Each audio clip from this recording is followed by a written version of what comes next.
오늘 저는 에베소서 3장 9절에서 11절 말씀을 가지고 하나님의 뜻과 목적을 이루는 성령과 우리의 영이란 제목으로 말씀을 나누겠습니다.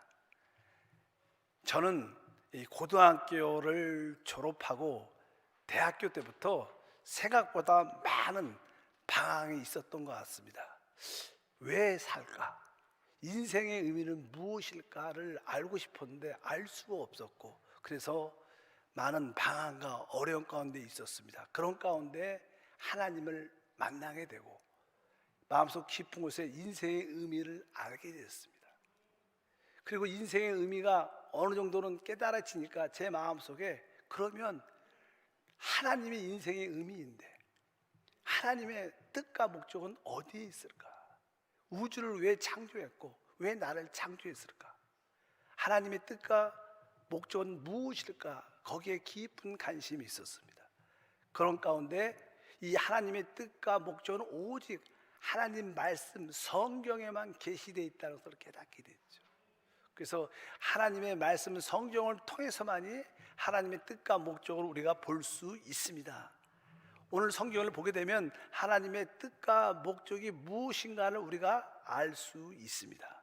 오늘 본 말씀을 다시 한번 읽어보면 에베소서 3장 9절과 11절에 영원부터 만물을 창조하신 하나님 속에 감췄던 비밀의 경륜이 어떠한 것을 드러내게 하려 하심이라. 이는 이제 교회로 말미암아 하늘에 있는 통치자들과 권세들에게 하나님의 각종 지혜를 알게 하려 하심이니 곧 영원부터 우리 주 그리스도 예수 안에서 예정하신 뜻대로 하신 것이라. 사실 이렇게 읽어도 무슨 말인지 잘 모르죠. 말이 쉽지 않습니다. 그런데 이 11절 끝에 보면 우리 주 그리스도 예수 안에서 영원하신 뜻대로 하신 것이다. 뜻이라는 단어는 목적이라는 뜻입니다. 이 모든 영원하신 하나님께서 만물을 창조하시고 그리스도 예수 안에서 하나님의 뜻과 목적을 이루신다는 거예요. 근데 하나님의 그 뜻과 목적이 무엇이냐? 그 11절의 10절이죠. 10절을 보게 되면 이렇게 기록되어 있습니다. 이는 이제 교회로 말미암아, 이렇게 교회로 말미암아 하나님의 뜻과 목적을 이루신다는 겁니다. 교회는 무엇인가? 교회는 하나님께서 택하시고 예정하시고 구속하신 사람들을 의미합니다. 바로 여러분과 저죠. 하나님은 영원전에 우리를 택하셨습니다. 그리고 예정하시고 때가 되면 그 타락에서 우리를 구속하셔서 구속받은 모든 사람들이 이렇게 하나가 될 때 바로 그것을 교회라고 말합니다. 하나님은 교회를 통해서 하나님의 뜻을 이루신다는 것입니다. 원래 성경을 보게 되면 하나님이 사람을 창조한 목적이 기록이 되어 있습니다. 하나님은 왜 사람을 창조했을까? 바로 그것은 다른 것이 아닙니다. 바로 하나님은 사람을 통하여 하나님의 영이신 그 하나님을 이렇게 나타내고 표현하기 위한 것입니다. 우리 하나님은 의롭고 거룩하고 영광이신데 그 의와 영광과 거룩함을 어떻게 볼 수 있습니까? 그분은 지혜와 능력이 충만한데 어떻게 그분의 지혜와 능력을 볼 수 있습니까? 바로 교회를 통해서, 바로 사람을 통해서 그것을 이룰 수 있습니다. 그래서 이 교회는 성경을 보게 되면 그리스도의 몸이다 이렇게 말합니다. 저도 이렇게 머리가 있죠. 그리고 그냥 몸이 있는데 만약에 제가 그냥 머리만 달랑 있다면 아마 여기 있는 분들이 다 나갈 겁니다. 머리가 달랑 있어서 설교를 한다면 어이 무서워. 그래 이런 몸이 있으니까 그 사람을 이렇게 볼 수 있고 모든 것을 알 수 있는 것처럼 성경에서 이 그리스도는 교회의 머리고 교회는 그의 몸이다, 이런 말씀이 기록되어 있습니다. 우리 에베소서 1장 23절에 보니까 교회는 그의 몸이니 만물 안에서 만물을 충만케 하신 이의 충만이다. 바로 하나님이신 그리스도가 바로 그의 몸인 교회를 통해서 나타나고 표현되고 충만함이 우리에게 선포된다는 겁니다. 그래서 하나님은 교회를 통하여 하나님의 뜻과 목적을 이루시는데 그것은 다른 것이 아니라 하나님을 나타내는 것입니다. 하나님을 드러내는 것입니다. 하나님의 지혜와 영광을 나타내는 것인데 바로 그래서 하나님은 사람을 하나님의 형상과 모양대로 창조한 겁니다. 어떤 만물도 어떠한 생명체도 하나님을 닮지 않았습니다. 그러나 사람만이 하나님을 닮았습니다. 성경엔 창세기 1장 26절에 말씀합니다. 하나님이 이르시되 우리의 형상을 따라 우리의 모양대로 우리가 사람을 만들고 그들로 바다의 물고기와 하늘의 새와 가축과 온 땅과 땅에 기는 모든 것을 다스리게 하자. 하나님이 사람을 창조할 때 그 뜻과 목적이 확실히 기록되어 있죠. 하나님의 형상과 모양대로 사람을 만들어서 그로 하여금 모든 것을 다스리게 하자. 우리 교회의 이 표현을 보게 되면 하나님의 형상과 주권을 회복하는 교회. 그 하나님의 형상은 뭐예요? 하나님을 표현하는 교회, 하나님을 나타내는 교회. 그리고 하나님께서 모든 온 땅과 땅의 것을 다스리자. 그것이 주권이죠. 그래서 우리 교회는 하나님의 형상을 회복하고 하나님이 우리에게 주신 주권을 회복해서 모든 것을 다스리는 일을 하는 게 하나님의 뜻인 줄 믿습니다. 그래서 하나님의 뜻은 바로 하나님을 표현할 수 있는 사람, 교회를 얻어서 그 교회를 통해서 하나님의 영광을 나타내며 모든 것을 통치하기 위해서 하나님께서 사람, 교회를 창조하신 줄 믿습니다. 그럼 어떻게 하나님은 이러한 뜻을, 목적을 이루실까? 성경에서 하나님의 뜻과 목적을 이루는 길을 성경적인 용어로 경륜이라고 표현합니다. 경륜. 경륜이 무슨 뜻인가? 하나님의 뜻과 목적을 이루는 방법, 이루는 길. 성경은 거기에서 이렇게 말씀합니다. 에베소서 3장 9절 보니까 영원부터 만물을 창조하신 하나님 속에 감추어졌던 비밀의 경륜이 어떠한 것을 드러내려 하려 하심이라. 여기서 경륜이란 단어가 나와요. 경륜이란 단어는 헬라어로 오이코노미아입니다. 그것은 어떤 집안에서 음식을 공급해주는 일, 이런 뜻이에요. 가정에서 하는 일은 부모님들이 자녀들에게, 온 가족에게 건강과 모든 생명을 위해서 음식을 공급해주는 일을 말합니다. 하나님 역시 하나님의 경륜은 하나님께서 택하고 예정하시고 구속하신 그 사람들에게 하나님 자신이 뭐예요? 그분은 생명입니다. 그분의 생명을 우리에게 주는 겁니다. 주시고 그 생명을 계속 공급해서 그 하나님을 우리의 모든 것으로 취하도록 하나님이 역사하는 길이 경륜입니다. 하나님의 경륜은 다른 것이 아니라 하나님 자신의 생명을 사람들에게 모든 공급으로 주시고 모든 필요로 주시는 것입니다. 그럼 어떻게 하나님은 자기 자신을, 자기 생명을, 자기의 모든 것을 사람들에게 모든 것을 줄 수 있는가? 그 길이 무엇인가? 그 방법이 하나님의 경륜인데 하나님은 그 길을 바로 성령을 통해서 하신다는 거예요. 원래 우리 하나님은 삼일째 하나님이시죠. 그분 원래 셋째 하늘 보좌에 앉으신 분입니다. 그분은 결코 사람 안에 들어올 수가 없습니다. 그분이 하나님의 경륜을 이루시려면 그분이 우리 안에 오셔서 우리의 모든 것이 되셔야 됩니다. 근데 그분은 아버지 하나님으로서는 하늘 보좌에 계시기 때문에 그분은 그 일을 이룰 수 없습니다. 그래서 아들 하나님 예수가 이 땅에 사람으로 육신을 입고 이 땅에 오셨습니다. 그분이 33년 반 동안 이 땅에 사셨고 3년 반 동안 사역을 하셨고 제자들과 3년 반 동안 함께 했습니다. 제자들과 함께 할 때 제자들 가운데 제자들과 함께 동고동락 같이 먹고 주무셨지만 그들 안에는 들어올 수 있지 않았어요. 그들과 함께 하셨습니다. 근데 결국 그분은 때가 되면 십자가에서 모든 문제를 해결하시고 죽으시고 부활하심으로 이제 그분은 아버지께서 약속하신 성령으로 제자들 안에 오게 된 겁니다. 하나님의 경륜, 하나님의 뜻이 이루어지려면 그분은 바로 성령으로 우리 안에 오셔서 우리의 생명이 되고 우리의 필요의 모든 것이 되셔야 됩니다. 그래서 그분은 죽으시고 부활하시고 이제 보혜사 성령으로 우리 안에 오신 겁니다. 주님께서 부활하시고 첫 번째로 제자들에게 하신 말씀이 무엇인지 아십니까? 우리 요한복음 말씀을 다 같이 한번 보겠습니다. 요한복음 20장 21절과 22절에 이렇게 말씀하죠. 예수께서 또 이르시되 너희에게 평강이 있을지어다. 아버지께서 나를 보내신 것 같이 나도 너희를 보내노라. 이 말씀을 하시고 그들을 향하여 숨을 내쉬며 이르시되 성령을 받으라.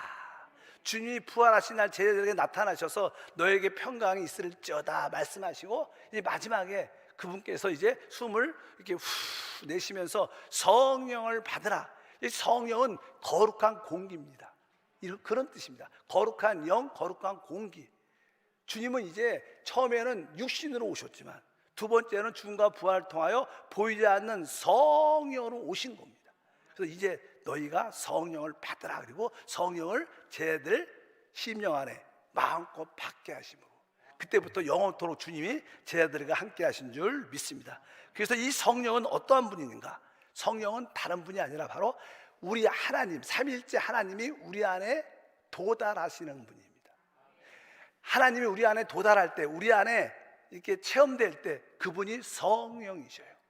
그래서 여러분 모두가 하나님의 뜻이 무엇인가? 바로 성령을 통해서 하나님의 경륜을 이루시는 줄 믿습니다. 그래서 성령은 바로 하나님이 우리 안에 전달되시는 거예요. 하나님이 우리 안에 도달될 때 바로 그분이 성령이시고도 분명히 알아야 됩니다. 보통 이 전기는요, 전기는 알다시피 어떤 기능이 있냐면 어떤 빛을 내고, 전기는 어떤 열을 내는, 또 다양한 기능이 많지만 일반적으로 보통 이렇게 빛을 내고 또 열을 내는 그런 기능이 있는데, 전기 자체로만 그렇게 나타나지 않아요. 전기 안에는 전류라는 게 있어요. 전류가 이렇게 흘러야 이런 빛이 나오고, 또 전류가 흘러야 열이 발생합니다. 이 전류가 흘러야 된다. 전기와 전류는 같은 거지만 조금 다르죠. 어떻게 다른가? 이 전기는 그냥 전기 자체지만 전류는 움직이는 전기라고 말씀드렸습니다. 우리 하나님도 마찬가지입니다. 하나님은 놀라우신 분이시지만 그분이 움직이실 때 그 움직이시는 분을 성령이라고 그래요. 그래서 성령이 우리 안에 오셔야, 우리 안에서 움직이셔야 사실 어떤 빛과 어떤 열적인 그런 기능을 나타내는 것처럼, 바로 성령이 오실 때 그분 안에 있는 놀라운 축복들이 우리 가운데 체험되는 줄 믿습니다. 그래서 항상 아버지 안에, 아들 안에, 성령 안에 있는 것이 우리의 신앙생활인 줄 믿습니다. 그래서 이 성령을 성경에서는 진리의 영이다 이렇게 말해요. 진리의 영. 성경이 이렇게 기록합니다. 요한복음 14장 17절에 그는 진리의 영이라. 세상은 능히 그를 받지 못하나니 이는 그를 보지도 못하고 알지도 못함이라. 그러나 너희는 그를 아나니 그는 너희와 함께 거하시며 또 너희 속에 계심이라. 알다시피 성령은 오직 믿는 자에게 오시는 분이셔요. 믿는 자에 오시는 하나님이십니다. 그래서 주 예수를 믿으면 우리 안에 성령이 오십니다. 그래서 예수를 믿지 않는 사람들은 성령이 있을 수가 없어요. 그러나 우리 예수를 믿는 우리 안에는 그 성령이 우리 안에, 오늘 말씀이 그렇죠. 그는 너희와 함께 거하시며 또 너희 속에 계시겠습니다. 우리 안에 확실하게 성령이 거하시고 성령이 계십니다. 왜? 그분은 진리의 영이시죠. 또 요한복음 15장 26절에 내가 아버지께로부터 너에게 보낼 보혜사 곧 아버지께로부터 나오시는 진리의 성령이 오실 때 그가 나를 증언할 것이요. 여기에 성령이 하시는 일은 다른 게 아닙니다. 성령이 하시는 일은 바로 나를, 즉 그리스도를 증거하는 일을 합니다. 성령은 다른 사역을 하지 않습니다. 오직 예수를 증거합니다. 보통 어떤 사람들이 내가 보혜사다, 내가 그런 성령이다 이런 표현을 하면서 다른 이야기를 합니다. 자기 자신을 이해하고 다른 사람을 이해합니다. 그건 다 가짜입니다. 성령이 하시는 일은 오직 예수 그리스도를 증거합니다. 그러니까 여러분들이 성령으로 충만하면 여러분은 예수를 말하게 돼 있어요. 다른 걸 말하지 않습니다. 바로 그래서 나를 증언할 것이다. 또 16장 13절에 또 말씀합니다. 그러나 진리의 성령이 오시면 그가 너희를 모든 진리 가운데로 인도하시리니, 이 말씀에 보면 진리의 성령이 오시면 바로 너희를 진리 가운데 인도한다. 원래 진리란 단어는 뭐 참 이런 뜻이죠. 또 다른 말로는 실제라는 뜻입니다. 실제. 한번 따라할까요? 실제. 그러니까 이 진리의 성령은 실제 영입니다. 성령이 오셔야 참된 실제를 갖는다는 것입니다.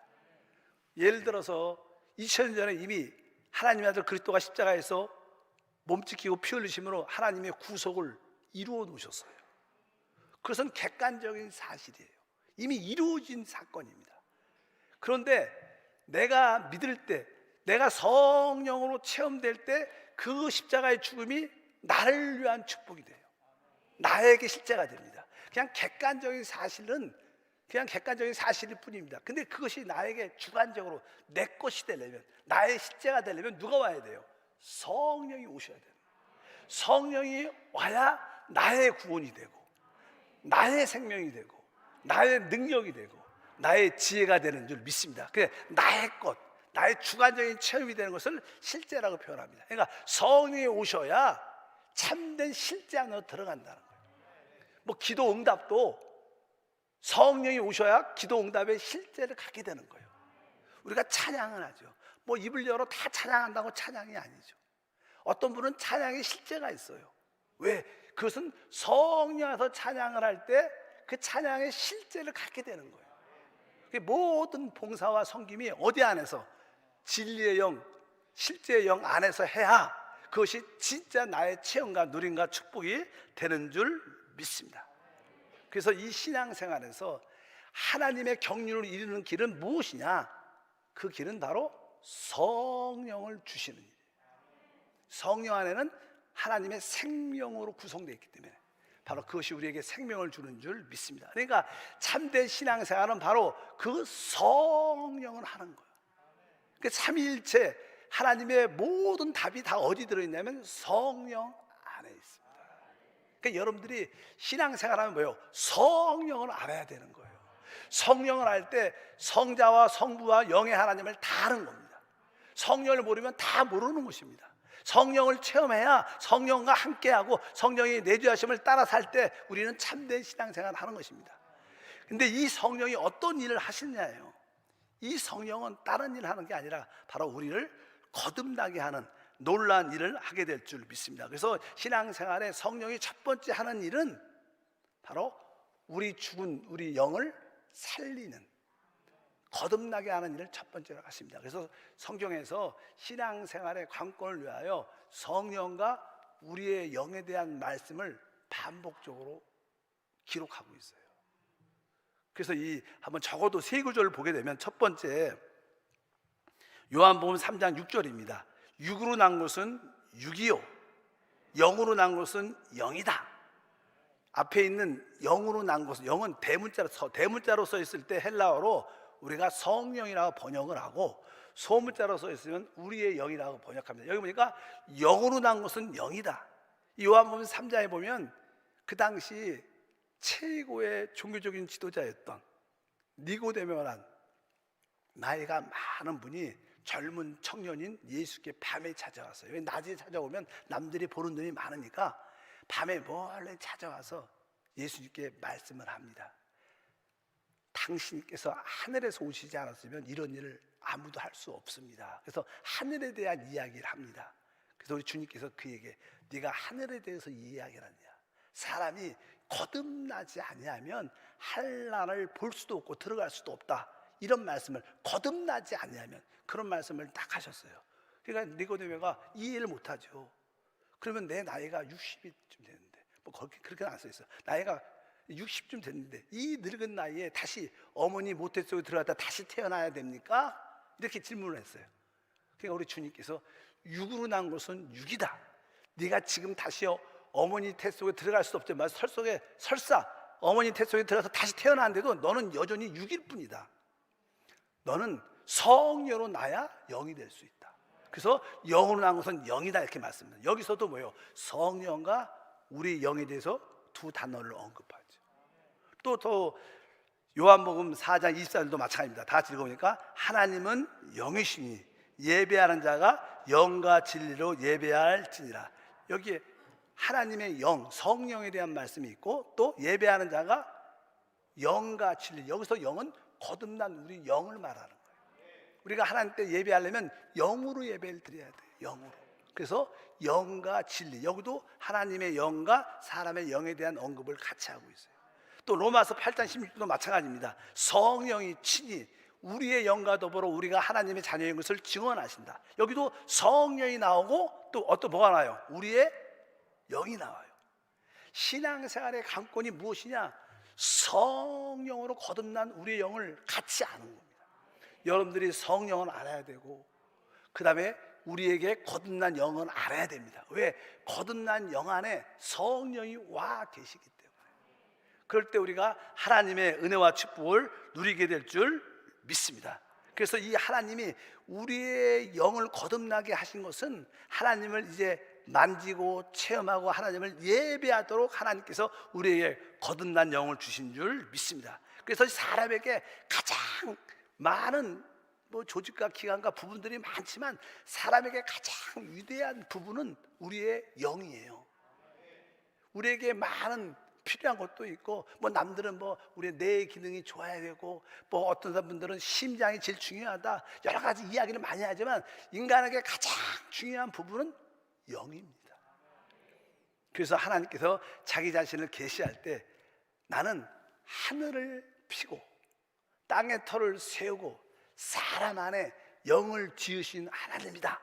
그분이 이 우주를 설명할 때 자기 자신을 계시할 때 중요한 세 가지를 언급하는데, 하늘을 언급하고 땅을 언급하고 그 다음에는 사람 가운데 많은 부분이 있지만 그 중에 단 한 가지, 사람의 영을 지으신 하나님이 스가랴 12장 1절에 그렇게 표현합니다. 이스라엘에 관한 야훼의 경고의 말씀이라. 야훼 곧 하늘을 펴시며 땅의 터를 세우시며 사람 안에 뭘 줬어요? 심령, 영을 지으신 이가 이르시되. 그러니까 이 우주에서 이 사람에게 가장 위대한 부분은 바로 우리의 영입니다. 우주에서 하나님 자신은 성령이시고 우리에게는 성령으로 거듭난 영이 있기 때문에 성령과 우리 영을 확실히 알고 이 말씀을 따라 이 말씀을 체험하면서 믿음으로 달려갈 때 우리 신앙생활에 놀라운 축복과 은혜가 함께할 줄 믿습니다. 그러면서 참된 신앙생활이 무엇인가? 바로 사람의 영을 통하여 하나님을 섬기는 겁니다. 그래서 여러분들이 거듭난 영으로 돌이키는 게 얼마나 중요한지, 그래서 반복적으로 여러분에게 그렇게 영에 대한 말씀을 합니다. 성경은 바로 성령에 대한 말씀의 책이고, 바로 성경은 바로 우리 거듭난 영에 대한 말씀, 그 영이 한영된 줄 믿습니다. 그래서 이 성령 신앙생활의 핵심이 무엇이냐? 바로 다른 것이 아니죠. 바로 성령이 우리 영을 거듭나게도 하시고 우리 영을 살리시는 줄 믿습니다. 이러한 모든 일이 어디에서? 우리 영 안에서 이루어진다. 요한복음 3장 6절, 에베소 2장 5절 읽어보니까 육으로 난 것은 육이고 영으로 난 것은 영이다. 허물로 죽은 우리를 그리스도와 함께 살리셨고, 허물로 우리의 영이 죽어 있었지만 바로 성령이 우리 영을 살리셨다는 거예요. 살아난 그 영을 따라 하나님을 섬기는 것이 신앙생활의 시작인 줄 믿습니다. 그리고 나서 이제 하나님이 바로 그 거듭난 영 안에 계시는 거예요. 영 안에 들어오신 줄 믿습니다. 디모데후서 4장 22절, 고린도서 6장 17절, 나는 주께서 내 심령에 함께 계시길 바란다. 바로 주님이 어디 안에 계시냐? 우리 영 안에 계시기를 원한다. 그렇게 말씀하고, 은혜가 너희와 함께 있을지어다. 주와 합하는 자는 한 영이다.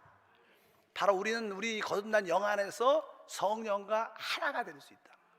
성령과 하나. 그러니까 우리의 신앙 관건은 바로 우리의 영, 우리의 속사람, 새 사람인 줄 믿습니다. 그래서 우리의 모든 포커스는 항상 영에 맞춰져야 해요. 생각이 아닙니다. 모든 것을 항상 마음속 가장 깊은 곳에, 양심보다 더 깊은 곳에 있는 그 영으로 돌이켜야 돼. 그럴 때 하나님을 만지고 체험하고 누리고 자유하고 축복을 함께 할 줄 믿습니다. 그래서 우리가 하나님을 만나는 것도 우리 영 안에서, 예배하는 것도 우리 영 안에서, 하나님을 섬기는 것도 우리 영 안에서. 우리 요한복음 4장 24절과 로마서 1장 9절 읽어보니까 하나님은 영이시니 예배하는 자가 영과 진리로 예배할지니라. 또 내가 그의 아들 복음 안에서 내 심령으로 섬기는 하나님이, 이렇게 말해요. 우리가 하나님을 어떻게 섬겨요? 내 심령, 내 영 안에서 하나님을 섬긴다. 여러분들은 영 안에서 예배하십니까?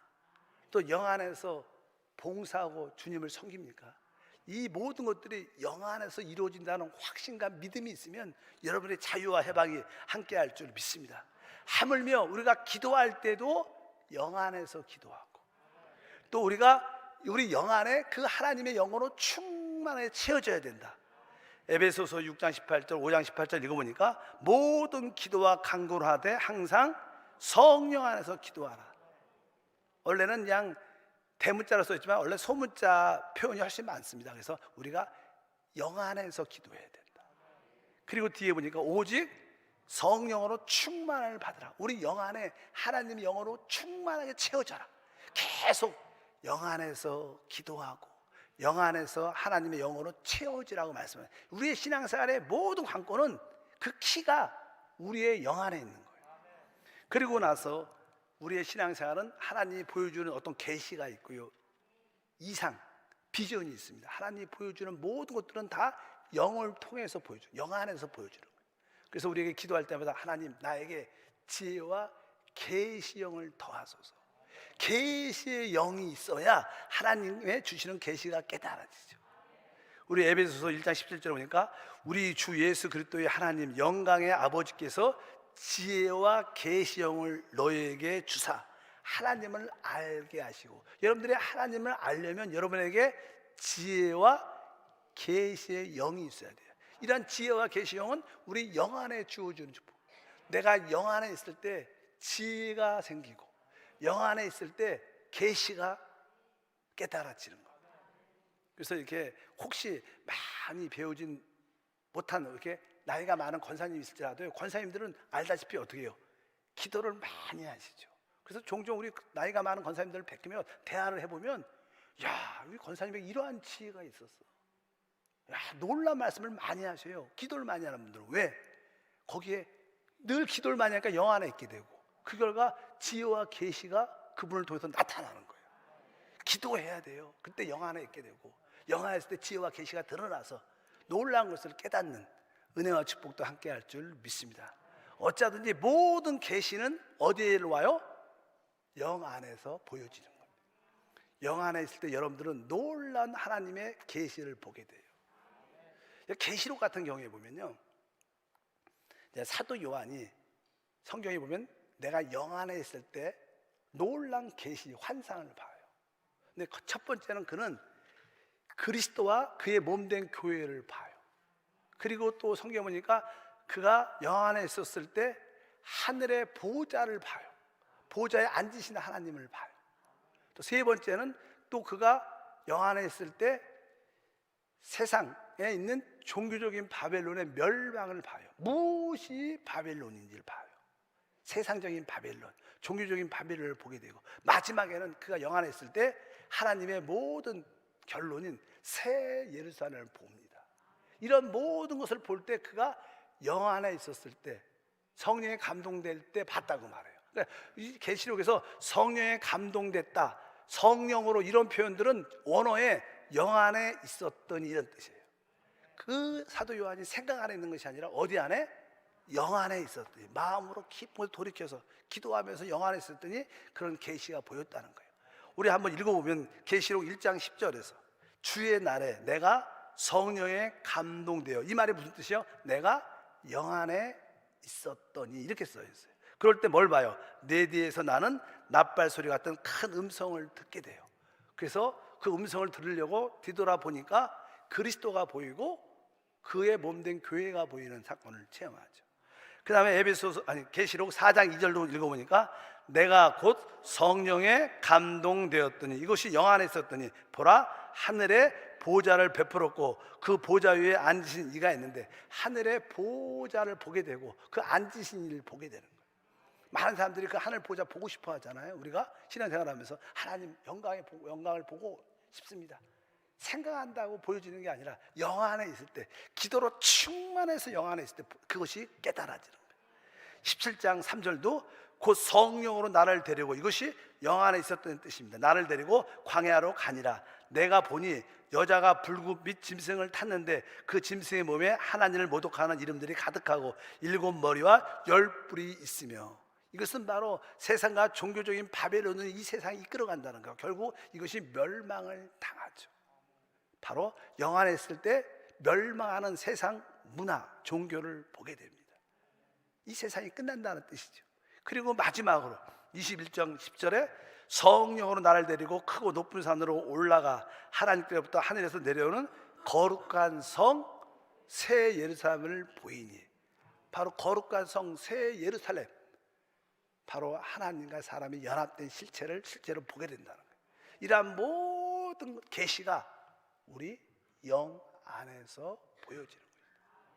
그 신앙생활은 내 생각이 아니라 내 양심보다 더 깊은 곳에 있는 영으로 돌이키는 겁니다. 그래서 성경은 영의 일을 생각하고 생각을 영 안에 두라고 말합니다. 그럴 때 우리는 놀라운 것을 깨닫게 되고 알게 되고 승리하게 될 줄 믿습니다. 그래서 결론적으로 뭐냐? 바로 우리가 이제 신앙생활의 관건은 바로 성령과 우리 영을 따라 사는 것인데, 바로 우리 영 안에 성령이 계시기 때문에 우리는 바로 영을 따라, 성령을 따라 사는 것이 신앙생활의 핵심인 줄 믿습니다. 바로 우리 모두가 영을 따라, 성령을 따라 살면 비로소 우리 모두는 서로 하나가 되죠. 서로 연결돼서 하나가 됩니다. 그게 교회고, 그게 새 예루살렘이라고 말합니다. 하나님은 그렇게 그분의 신부를 얻으셔요. 그렇게 그분의 군대를 얻으십니다. 성경은 결론은 그렇게 말합니다. 갈라디아서 5장 16절 읽어보니까 내가 이르노니 너희는 성령을 따라 행하라. 그래야면 육체의 욕심을 이루지 아니하리라. 너희도 성령 안에서 하나님이 거하실 처소가 되기 위하여 그리스도 예수 안에서 함께 지어져 간다. 우리 모두가 영 안에 있을 때 서로 하나로, 함께 하나로 지어져 간다는 거예요. 그게 신부요, 하나님의 군대요, 그것이 교회예요. 그것이 성경 마지막에 새 예루살렘인 줄 믿습니다. 신앙생활의 관건이 무엇인가? 성령과 우리의 영을 아는 겁니다. 그 우리 영 안에 계신 그 성령과 한 영으로 주님을 따라 사는 거예요. 주님을 예배하고 주님을 봉사할 때마다 놀란 일들이 일어납니다. 너무 생각에 집중하지 마시고 생각을 멈추고 가장 마음속 깊은 영으로 돌이켜야 돼요.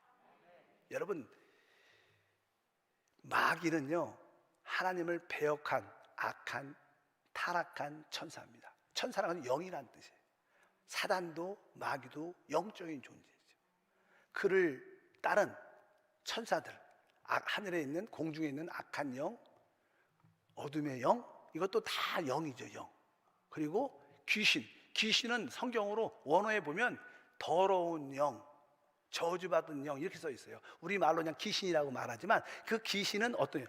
하나님께 저주받고 더러운 영이에요. 그 더러운 영이라, 더러운 영, 저주받은 영, 다 영이죠. 우리가 그 사단을, 마귀를, 악한 영을, 타락한 천사를, 귀신을 어떻게 이겨요? 우리 속사람이 영이 강해야지 이기는 거예요. 내 생각과 지혜와 능력으로 못 이겨요. 이 영, 우리의 속사람, 우리 영이 강하려면 기도밖에 없는 거예요. 우리가 기도할 때, 오직 말씀으로 충만할 때 영이 강건해져서 성령의 놀라운 역사를 체험할 수 있어요. 이게 신앙의 정도입니다. 이게 신앙의 진수예요. 다른 것들은 다 가지들입니다. 이게 핵심이에요. 성령을 붙잡으셔야 돼요. 그 성령이 계시는 우리 영을 붙잡아야 돼요. 우리 영을 따라 살아야 돼요. 이 영의 강건함을 위해서 뜨겁게 기도하고 뜨겁게 찬양하고 우리 모두가 하나 되어야 될 줄 믿습니다. 그럴 때 우리 모두는 하나님의 영광을 보게 되고 우리 가운데 역사하는 악한 마귀와 사단은 떠나가고 어둠의 영은 묶임을 당하고 귀신은 쫓겨나갈 줄 믿습니다. 기도합니다. 하나님 아버지 감사합니다. 다시 한번 신앙의 핵심인 성령과 우리 거듭난 영을 진짜로 알게 도와주시고 영을 따라 사는 성도, 속사람, 새 사람을 따라 사는 진정한 성도가 되게 도와 주옵소서. 주 예수 이름으로 기도합니다.